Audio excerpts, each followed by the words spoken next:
নমস্কার বন্ধুরা, good evening. তোমরা সবাই কেমন আছো? আশা করি খুব খুব ভালো আছো। আমার চ্যানেলে আর নতুন একটা ব্লগে তোমাদের ওয়েলকাম।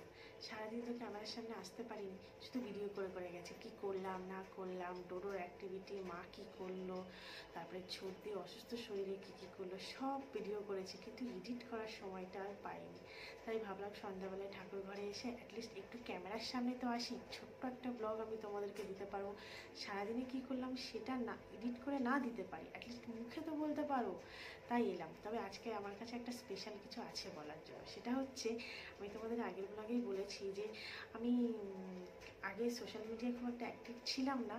আমার বিয়ে হয়েছে এখনও 2 বছর হয়নি। তো বিয়ে 6-7 মাস পরে বর আমাকে বললো যে তুমি ইনস্টা খোলো। ইনস্টা কেন খোলো না? তো বরই ইনস্টা খুলে দিয়েছে।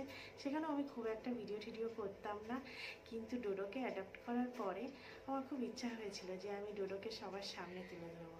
কারণ ডোডো তো ছোট, তো আমি চাইছিলাম শুধু আমরা একা কেন ওকে ভালোবাসবো, সবাই ওকে ভালোবাসুক, সবাই ওকে দেখুক।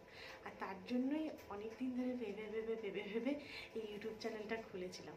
তাও সেই ভাবতে ভাবতে প্রায় 7-8 মাস কেটে গেছে। ডোডো অলরেডি ততদিনে অনেকটা বড় হয়ে গেছে। তবে আজকে আমি যেটা বলার জন্য এসেছি সেটা হলো যে আজকে ফার্স্ট টাইম একটা রিলস করেছি। আই ডোন্ট নো কেমন হয়েছে। ওর বর তো দেখে বললো যে ভালো হয়েছে, স্বাভাবিকভাবে বর তো বউকে বলবেই ভালো হয়েছে। তো যাই হোক, আমি বরকে বললাম যে ঠিক আছে তাহলে আমি ভিডিওটা ছাড়ি। তা বললো ছাড়ো, ভাবতে পারবে না ওই ভিডিওটা করতে তাও আমার মিনিমাম 2 ঘন্টা 3 ঘন্টা লেগে গেছে। তো প্লিজ আমাকে একটু বলো আমার ভিডিওটা কেমন হয়েছে। একটা শর্টস ছেড়েছি আমি, তো আমাকে একটু জানিও। আর একটা কথা বলি যে আমি তো নতুন ব্লগার, তো আমাকে একটু তোমরা হেল্প করো, অ্যাটলিস্ট একটু সাবস্ক্রাইব করো, কমেন্ট করো আর লাইক করো, আর আমার পাশে